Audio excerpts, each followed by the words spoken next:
parents how to teach your 4-year-old, about 3.5 to 4.5-year-old, how to count to 9 or 10 and what each number means. So this is a game that's based kind of on the Montessori method, and it really helps young minds understand an abstract concept. Basically, what is 5? What is it? How do you explain that? It's like, how do you explain the color red, right? So, child learns to count, 1 to 100 by rote memory. They can memorize it, but do they really know what it means? So, here's a fun game. Children love this if you show it to them correctly. Important thing with this is, have this put together. I have this in a box here. It's like a, cigar box. There are 54 marbles here. They can be anything. They don't have to be marbles. No, actually, there's not 54 because I'm only doing 0 through 9, but you can do up to 10. So there should be 45 here, and you'll see why. Making sure that that number's in there is important. If you're going to do 0 to 10 or 1 to 10, then you need 55. And then in the box here, we have numbers 1 through 9 and 0, just because I just decided to use 0 for this. Then the other thing you need is a towel, a terry cloth towel, or some kind of a mat to do it on, and that should be on a shelf, in the child's play area or in their bedroom with this box. And you can close this box.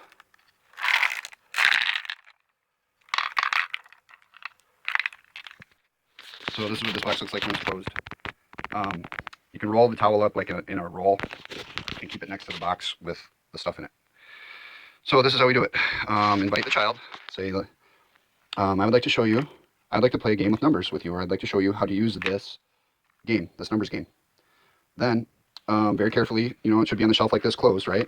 And it's important that they don't get to like play with it or use it until you show them how to use it correctly, right? So if they want to, mommy, what is that? What's in there? Well, I'll show you. Come on, and get out your towel. Set out your towel. Could be rolled up in a roll or folded in a square, doesn't matter.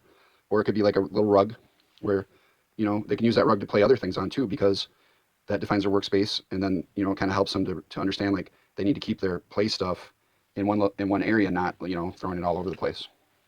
So carry it very carefully with 2 hands. I'm not going to use 2 hands because I'm holding the camera, and set it down end to end very carefully. Model all those things for them so they're not throwing things around. Show them how to open the box. I have to set this down. Okay, kind of off to the side. Now the next thing we're going to do is very carefully and slowly just start taking out the materials and setting them on the mat. It doesn't really matter what order, just put them out for right now. We're just kind of getting them out so we can see them.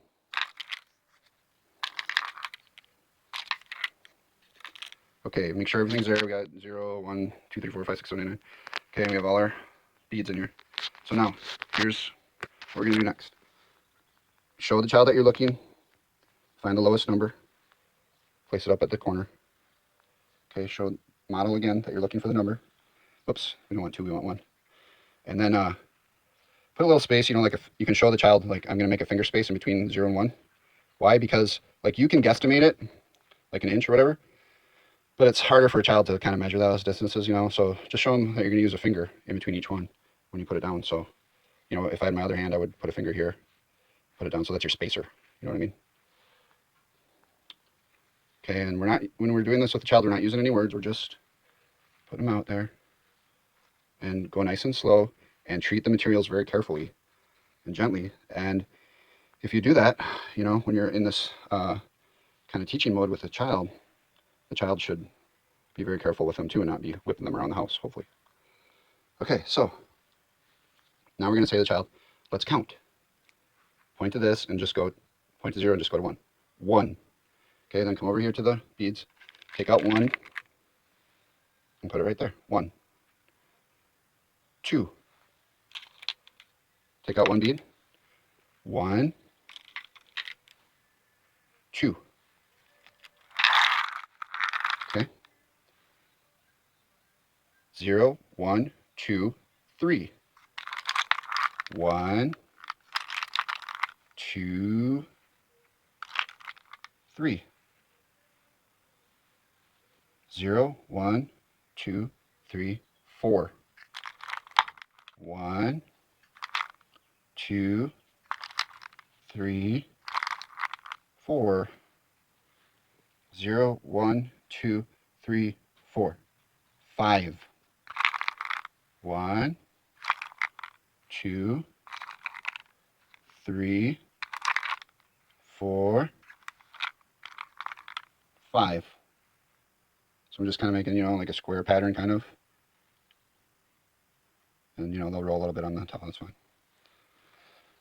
0, 1, 2, 3, 4, 5, 6. And, the child might be coming with you or whatever, but keep encouraging them. Say like, okay, first I'm going to do it. And I want you to just watch first. And then after you watch me do it, then you can do it. So that they kind of, watch you do it first. And even to the point where you put it all back away and then say, okay, now you can try. Or now you can do it. There's no try, there's only doing. 0, 1, 2, 3, 4, 5, 6, 7. 1, 2, 3, 4, 5, 6, 7.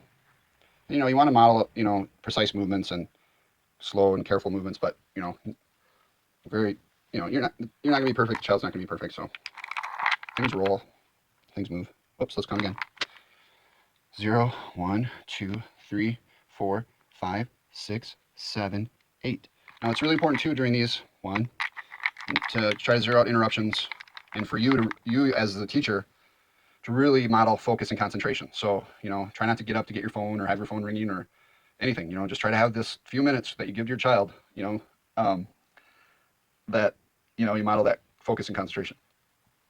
2, 3, 4, 5, 6, and only move one at a time. Don't grab a bunch of them. 7, 8. Why? Because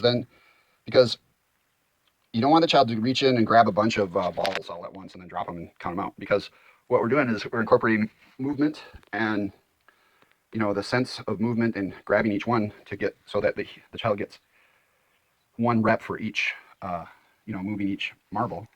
So they're getting that quantity kind of burnt into their sensory system. So they understand intrinsically what exactly 8 is, right?